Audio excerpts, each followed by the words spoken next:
So I think influential HR is pertinent to every organisation. It is largely all about people these days. In any organisation, if they want to differentiate themselves from the competition, it's nearly always due to the people they have.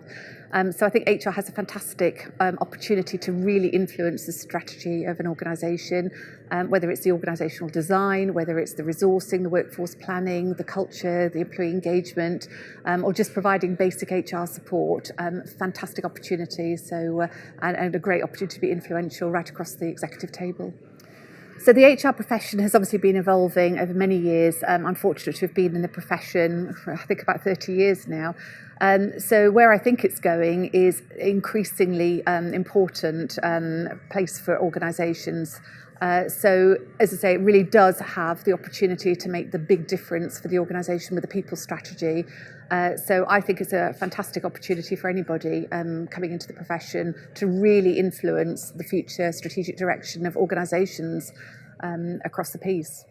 So I think first and foremost, any HR director needs to fully understand the business context they're working for, everything from public service to commercial organisations.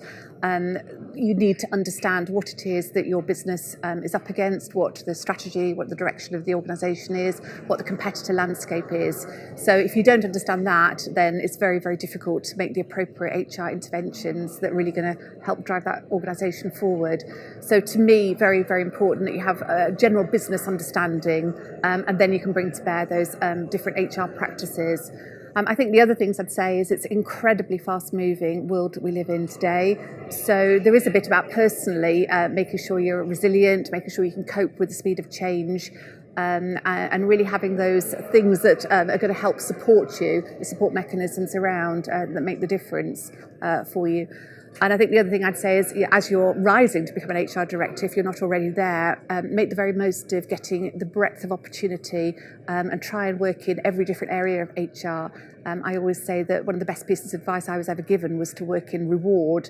And at the time, I didn't really understand why that was so important. But sitting here now as an HR director operating at remuneration committee level, I'm so pleased somebody gave me that piece of advice because I really needed to have that breadth to be able to do the job I do today.